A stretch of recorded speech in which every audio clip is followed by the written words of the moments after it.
Dito nga mga pre, hinihintay namin yung kanton dito ng blue tsaka red para tulungan ko siya. Kasi kailangan, importante talaga dito mga pre, pag room ka, tulungan mo ang core mo para mabilis siyang lumebel. Pag lumamang kasi sa level to mga pre, pwede na siyang dumalaw yung core natin eh. Makaka-rotate na kagad eh. Ito, tulungan din natin siya dito mga pre. Pagkatapos ng red, susunod natin yung blue para mabilis yung XP ng core nyo pre. Dito tuturtle na tayo pre. Tignan nyo yung gagawin dito pre, dahil mabilis siya naka-level, level 4 na siya. Tignan mo yung Balmond, level 3 lang, punit ka agad mga pre, no? Sabay turtle na tayo pre, di ba?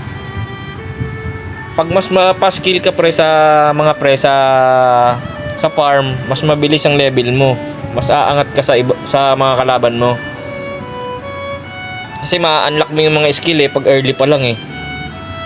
Pag nag-level 4 ka hanggang ma-unlock mo yung ulti mo mga pre. Dito mga pre, nakita kong pinagdadalawa ng ating gold lane eh, kaya pinuntahan natin kagad. So yun, tinalunan ko dito yung Leslie.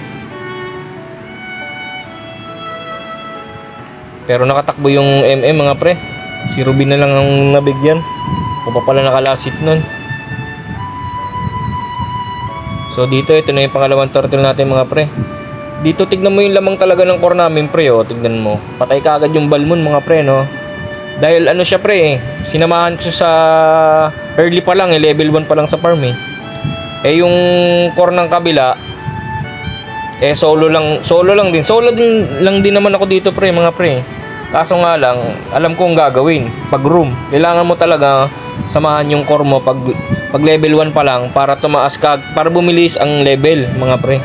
Para bumilis ang level ng core mo. Unahan kasi yan pre, pag naka level 4 na kagad yung core mo, mas mabilis siya makaka-rotate. Makakalamang yung core, yung kakampi mong core sa kalaban. Kaya pre, kailangan pag room ka, samahan mo kagad yung core mo para makaangat sa level. Makaangat kagad sa level para maka-rotate. Lalo na pag magaling pre yung ano, kahit makachempo ka ng solo player na ano, core magaling mag-rotate. Samahan mo lang lagi pre. Dito mga pre, nakita ko nagdikit yung dalawa kaya NSS-an ko na. Yun, pagbagsak ko agad ng ulti ko, patay kagad yung isa. Sumunod na si Ruby.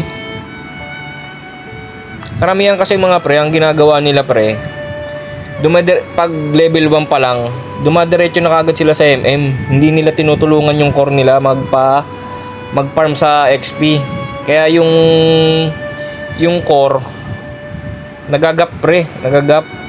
Pag yung kalaban ni sinasamahan ng room ng kabila, nagagap yung core nyo pre, tapos isisihin nyo yung core. Wag ganun pre, wag ganun. Kailangan nyo talaga pag room ka, ang core talaga kagad samahan pag room ka pre, para makarotate pre, para tumaba kagad yung core nyo pre, para makarotate siya sa gold lane, mid, tsaka yung sa XP. So yun, nanalo tayo dito mga pre. Taba ng ano natin dito, ng core.